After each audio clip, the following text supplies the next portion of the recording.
పరిశుద్ధత కలిగి నువ్వు జీవించాలి. నీ పరిశుద్ధతను కాపాడుకోవాలి. నీ భక్తిని నీవు కాపాడుకోవాలి.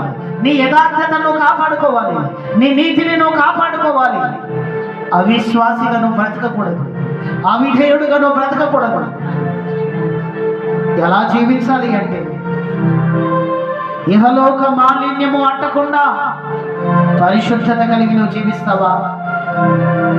అంత మాత్రమే కాదు కానీ నీవు దేవునికి మొర పెట్టాలి. రెండవదిగా ప్రార్థించే అనుభవంలోనికి నువ్వు రావాలి. కష్టం ఎదురైనా, అవమానం ఎదురైనా, కన్నీళ్లు ఎదురైనా, నిందలు ఎదురైనా, నిరాశ నిస్పృహ ఎదురైనా ప్రార్థన చేయడం క్రైస్తవుడిగా నువ్వు మానకూడదు. ప్రార్థన చేయడం నీవు క్రైస్తవుడిగా మానకూడదు. మూడవదిగా నువ్వేం చేయాలంటే దేవుని యొక్క వాక్యాన్ని ప్రతిదినమును చదవాలి.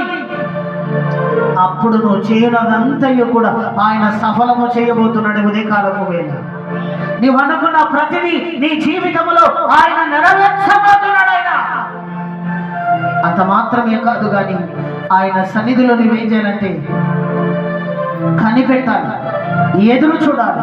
నీ ప్రార్థనకు దేవుడు జవాబు ఇచ్చే వరకు నీవు ఎదురు చూడాలి.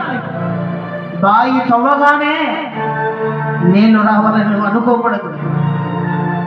ప్రార్థించిన వెంటనే జవాబు రావాలని అనుకోకూడదు. ఒకవేళ జవాబు రాలేదంటే నీ విశ్వాస జీవితం సరిగా లేదేమో, నీ భక్తి జీవితం సరిగా లేదేమో, నీ ప్రార్థన జీవితం నీ సరిగా లేదేమో, నీవు అవిధేయుడిగా బ్రతుకుతున్నామేమో, దేవునికి నువ్వు లోపడలేదేమో. అందుకే నీ ప్రార్థనకు జవాబు రాలేదు. అందుకే నీ ప్రార్థనకు జవాబు రాలేదు. ఇకనైనా నీ విధేయుడిగా బ్రతుకు.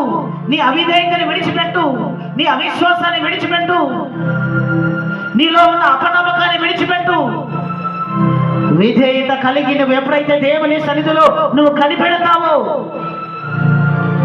బైబిల్ గ్రంథంలో వ్రాయబడి ఉంది కదా, యెహోవా కొరకు ఎదురు చూచువారు